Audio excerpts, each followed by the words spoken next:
Welcome to another BasedBellagio video. Today, we're going to discuss more lore in Dwarf Fortress, specifically dragons.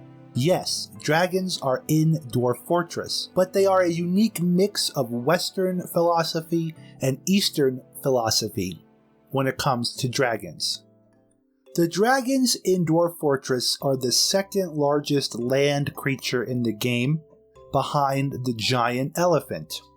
They grow depending on how big they get. At birth, dragons are the size of a fox. At 2 years, they are roughly the size of a dwarf. At 23 years of age, to the size of a giant cheetah.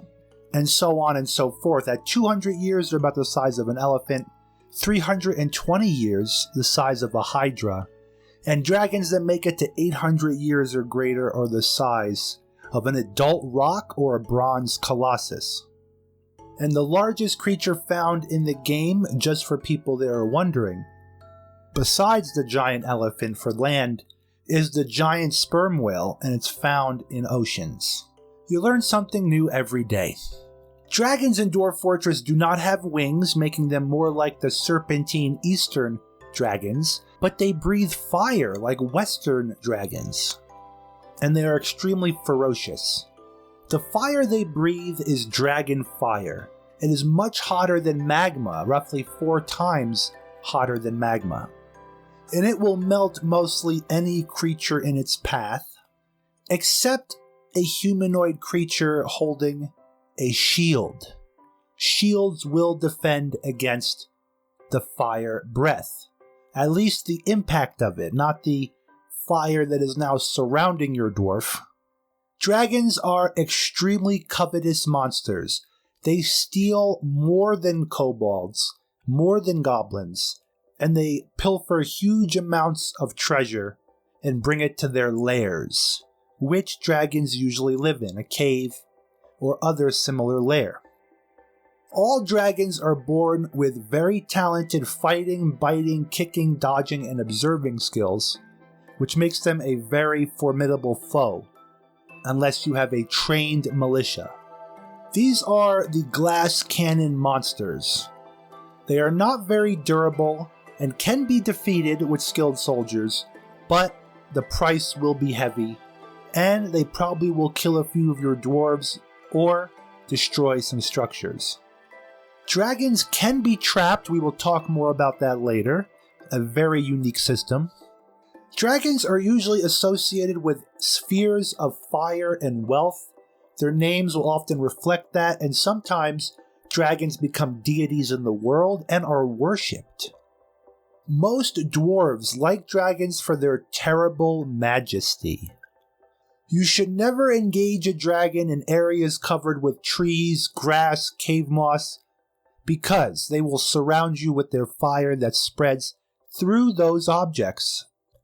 The best way to fight a dragon is to lure it underground, and preferably in a hallway or room that is covered in water with a depth of 4 out of 7, just deep enough for your dwarves to be able to breathe and swim with ease, but has enough water to protect your dwarves from the fire. And possibly the best weakness for dragons might be piercing weapons, like crossbows, spears, and ballista. And that will bring them down immediately, especially if you get lucky and hit a vital organ. Dragons make great companions in many different ways. The easiest would be a necromancer reanimating a dead one. But there is domestication of these animals, and this is where I am extremely fascinated.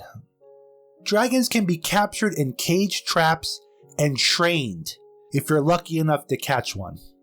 And with such a rare mega beast like a dragon, finding one is the hard part, and then capturing it is even harder. And if you can manage to endure its untamed wrath, and you manage to tame it, the bruises and scratches will be worth it because they can lay valuable eggs. If you get a mating pair, a male and female dragon, you can literally open up a dragon taming and breeding facility, and every civilization will not only fear you, revel in you, but also want to trade with you. You could breed them with a nest box like chickens or other birds. A hatched dragon will immediately be considered an adult, but they still need to progress for 1,000 years to reach their full size. And with modding, you are able to fully tame these creatures and utilize them with no fear of them attacking your dwarves. Dragons have a lot of plans for the future, and they have a few issues currently. A couple of the bugs and issues is dragons have been observed to occasionally wear some armor, breastplates, greaves, leggings, boots. This armor is specified as large and gets the same protection as any other creature that uses it, which makes them not glass cannons. One of the devs, Toady1, has mentioned that they plan to eventually extend the random creature generator to be able to create different species and varieties of dragons within certain constraints.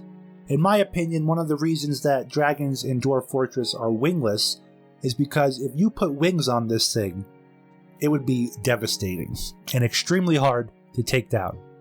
So they're calling the random generator for the dragons a half random, with ideas for variants including just about anything dragons have been given in literature, such as acidic blood, while maintaining a basic Dragonite structure.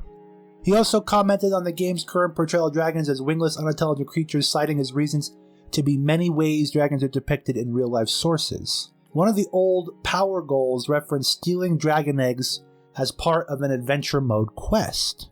Very interesting.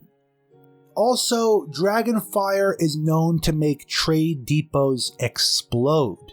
I have not tested this, but I want to. How big of an explosion? I'd love to see.